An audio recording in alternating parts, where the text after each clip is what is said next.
In 2003, Bethany Hamilton was surfing off the coast of Kauai when her arm was bitten off by a tiger shark.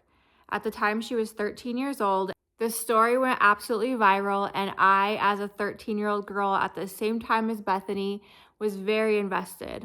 Some people might view this story as just bad luck, but Bethany believes things happen for a reason. So let's get into the details. Bethany Hamilton was born in February of 1990 in Lihue on the island of Kauai. Her parents, Tom and Sherry Hamilton, were both avid surfers, and she also had two older brothers, Noah and Timothy, who were also surfers. Bethany was born to be in the water and started surfing at the age of 3, and by the age of 8 had entered her first surfing competition. At the age of 8, Bethany started getting her first sponsorships for surfing. Her parents decided to homeschool her so she could focus on the sport, and she began working her way up through amateur surfing competitions. And then at the age of 12, she won the Open Women's Division of the NSSA National Surfing Competitions and was genuinely one of the best young surfers in Hawaii. She was very strong and intuitive in the water, and by every measure, she was heading to the top of the professional surfing world. Aside from surfing, Bethany was also very deeply religious. Although less common in the surfing community, her Christian values were not something that she hid away. They were a part of her everyday life. And they would become the foundation that Bethany stood on when everything else was suddenly and violently taken away. On Halloween morning in 2003, Bethany went surfing with her best friend, Alana Blanchard, Alana's dad, and also Alana's brother, off the coast of Tunnels Beach on Kauai's North Shore. It was a morning like hundreds of other mornings before. Bethany was lying stomach down on her board, watching the horizon for the next wave, further out than the rest of her group. Suddenly, without a warning or a graze, a 14-foot tiger shark from below bit her arm completely off just below the shoulder. The shark just came out of nowhere and was grabbing hold of me. I just saw a gray blur. I didn't really feel anything. It just kind of pulled me back and forth, and then after that I just headed for the shore. As the water turned red, she realized that she was going to bleed out in the Pacific Ocean, a fourth of a mile away from shore. I didn't really have time to think much. Right away, I just knew I had to get to the beach just to survive this. Immediately, my friends came and helped me, and I just kind of laid there and just prayed the whole way in, just asking God for help. She didn't panic, and as she tells the story, she realized she needed to get to shore or she wasn't going to make it. So she started paddling and also yelling. Alana's dad, who heard her exclamation, went over to help her and realized the extent of what was happening. He helped push her into a wave that she caught and was able to ride further into shore. She just said, I got attacked by a shark, and then she started paddling in, and so I kind of paddled over to her, and when I got close to her, I noticed that her arm was missing. So I just kind of got her into a little wave, and she caught the wave. I pushed her into it, and she caught it and rode it up onto the shallow part of the reef, which was about 4 feet deep. And my son caught a wave with her, and he actually took her across the reef. And then I caught up to them, and I tied my rash guard around her arm, like a tourniquet, and told him to go to the beach and to call 911. And then I paddled her the rest of the way across the channel, which is probably another, at least a 10-minute paddle. They were then able to assist pulling her onto shore and tying off her arm with a rash guard. And then that's when I kind of pulled my feet up on my board and I looked down, the thing went underneath me, and I just remember it was the color of a cup of coffee, and it was about, I'd say it was about 3 to 4 feet wide, and it was about 3 feet under my board, and it was swimming really slow. You could tell it wasn't in the attack mode, but man, that's when I told Brown, I go, we got to get out of here, man. And we just instantly, at that point, there was no more discussion. We just jammed our way in, and it takes a good 5 minutes to get over it. So he was kind of freaking out, said the police were on the beach now, and we knew something had gone down at that point. We still didn't know what was up. No, we didn't know the seriousness of it yet, but we knew, there was trouble. So we all three paddled in, came up on the beach, and there was the board, and that's when reality really started setting in. 911 was called, and they were able to bring an ambulance and transport Bethany to the hospital, which is not an easy task in Kauai. They have very small roads, and it was pretty far away, but they were able to get her there on time. As I was getting into the ambulance, there was a local paramedic, and he whispered in my ear and said, "God will never leave you nor forsake you." By the time they got to the hospital, Bethany had lost about 60% of her blood, and they needed to kick someone out of the OR room to operate on her immediately.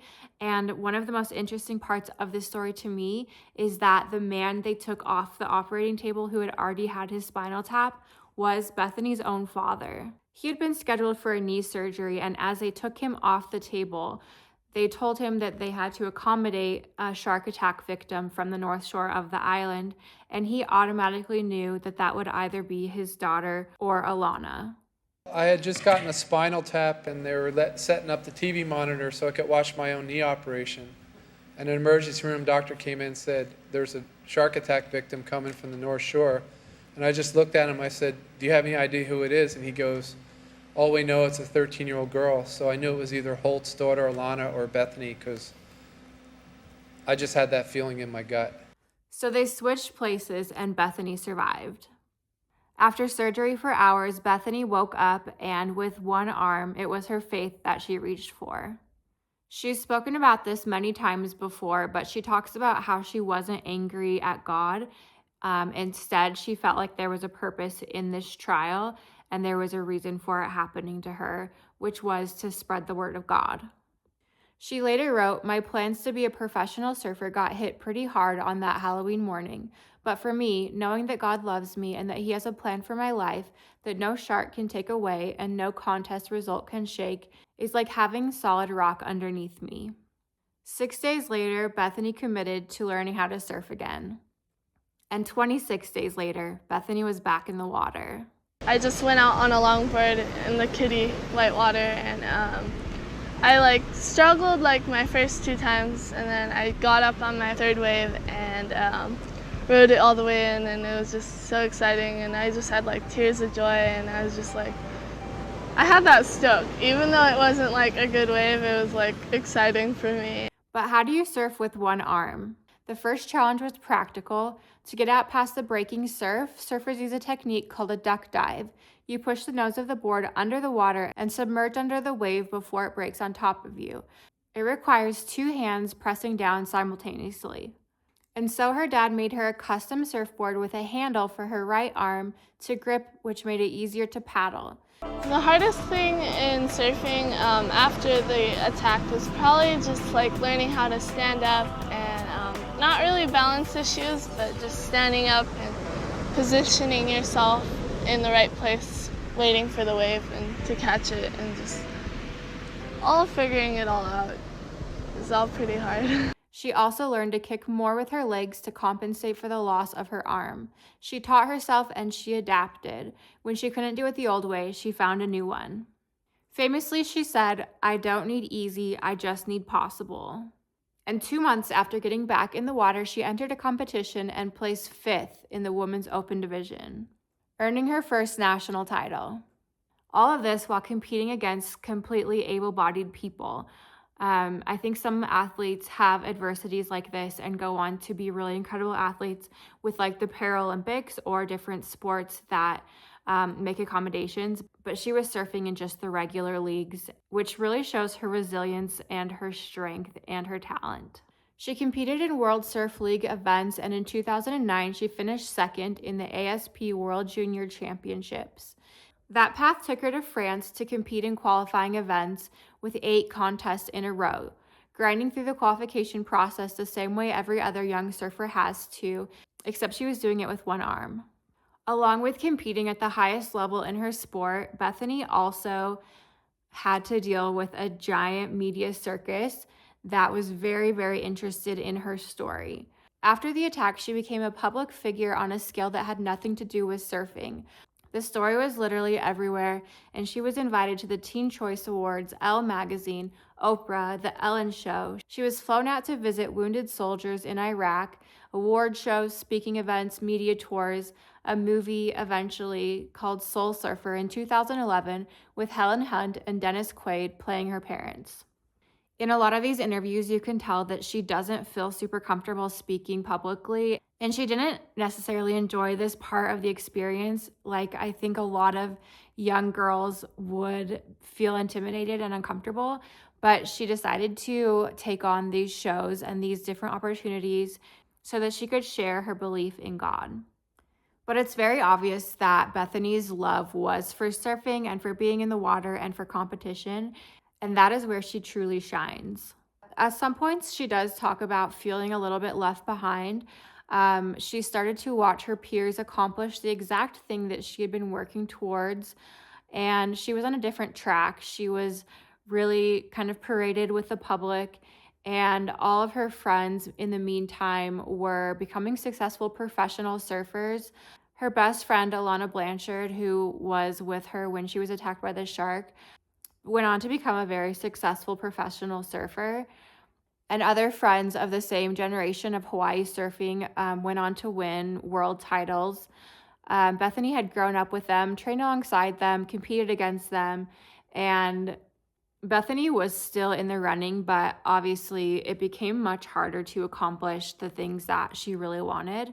But she continued to train and work towards those goals at the same time, visiting the White House, writing multiple books, her films, her documentaries. She also started some foundation work, speaking circuits and award shows and magazine covers. She started a couple foundations. She visited the White House. She has a podcast. She seems to be just hugely successful and very inspiring to girls around the world and just athletes in general. Now, I don't necessarily understand the surfing world and all of the competitions. I will put up kind of some stuff that she has won during her career on the screen, but it was a little over my head trying to really understand the surf world. But I will say that I watched her most recent documentary where she talks about surfing at Jaws, which is one of the most dangerous big wave surf breaks on the planet. It's very famous. Waves can reach 60 feet during the right swell conditions, which is insane. And the consequences can be very severe of surfing Jaws. And of course, big wave surfing with one arm creates specific issues that don't exist as much for two-armed surfers. Wipeouts can be harder to manage, underwater tumbling is harder to control, and the physical pounding of Jaws scale surf is extreme, even for experienced big wave surfers. In the documentary, it shows that there are two ways that you can catch waves at Jaws. One is being pulled in by a jet ski on a rope, and then as you release the rope, you drop into the wave. And you should really watch the documentary. It's very inspiring, but she drops in on a wave with the help of a jet ski, and then she decides that she wants to do it by her own power, and she actually paddles into one of these giant waves, and it's really incredible to watch and just an amazing feat of like the human spirit, and also just Bethany's strength and power and resilience and talent and bravery and the accumulation of her lifelong pursuit of surfing. It's just pretty incredible to watch.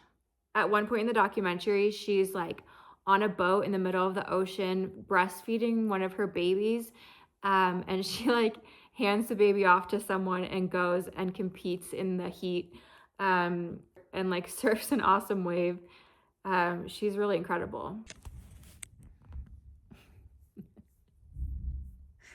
Bethany also entered as a wild card in the Women's Fiji Pro tournament. I don't really understand how this works, but I think there's like one wild card for the competition.